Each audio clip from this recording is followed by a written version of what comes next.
Assalamualaikum warahmatullahi wabarakatuh. Yang terhormat kepada Ibu Syurmita selaku dosen pengampu mata kuliah akuntansi dasar dan teman-teman semuanya. Kami dari kelompok 4 akan mempresentasikan materi mengenai persediaan yang diambil dari karya buku Kartika Hadi edisi ketiga. Nama-nama anggota kami diantaranya yaitu adalah Alvira, Dara Harahap, Raffi Adi Pratama, Nabila Larasati, dan Karen Cahyaningrum. Langsung saja ke materi pertama mengenai definisi persediaan.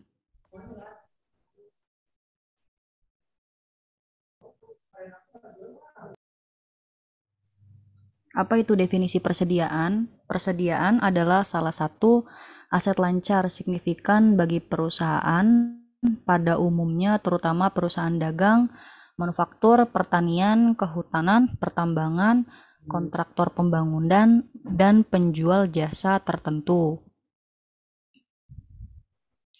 Menurut PSAK 14, persediaan adalah aset.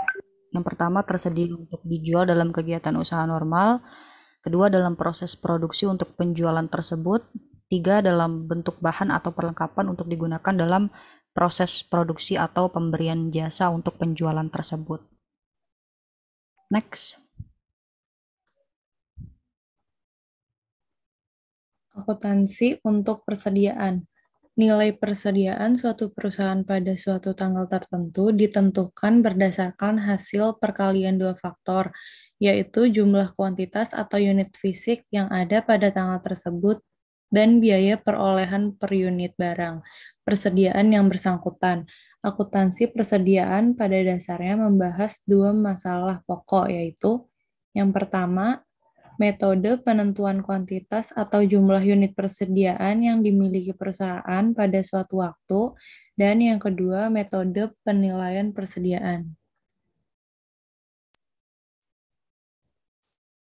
Selanjutnya, metode penentuan kuantitas persediaan. Dalam menentukan jumlah persediaan yang dimiliki perusahaan, selain keberadaan fisik barang, juga sangat penting untuk dipahami apakah barang yang tersedia secara fisik memang milik perusahaan, dan sebaliknya harus diperhatikan barang dalam perjalanan atau barang konsinyasi yang telah atau masih milik perusahaan. Dalam dunia usaha, pada lazimnya dikenal beberapa syarat serah terima kepemilikan atau ownership yang diperdagangkan sebagai berikut. Yang pertama, FOB, Free Onboard Shipping Point, yang yaitu barang menjadi milik pembeli ketika dinaikkan ke kapal di pelabuhan pengiriman atau barang tiba di pelabuhan. Yang kedua, FOB, Free Onboard Destination, yaitu barang menjadi milik pembeli ketika pengiriman diturunkan dari kapal di pelabuhan tujuan atau barang tiba di tempat tujuan pembeli.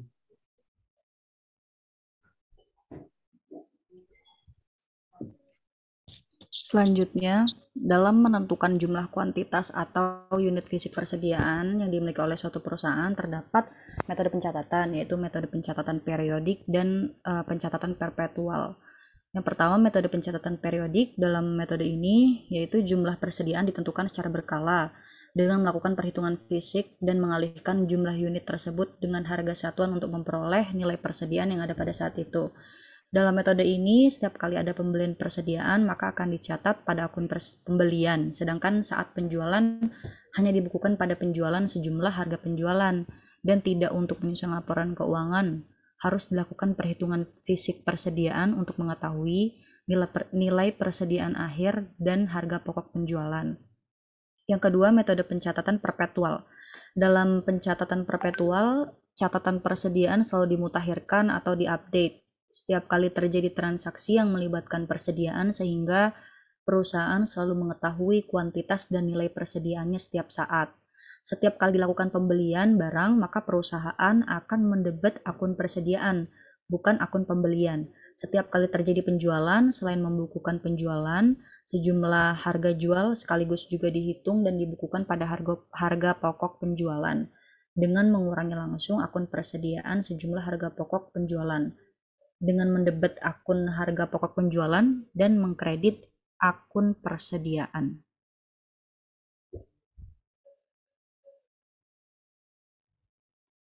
Demikian presentasi dari kelompok 4. Semoga apa yang telah disampaikan tadi dapat bermanfaat untuk kita semua. Akhir kata, kurang lebihnya mohon maaf. Wassalamualaikum warahmatullahi wabarakatuh.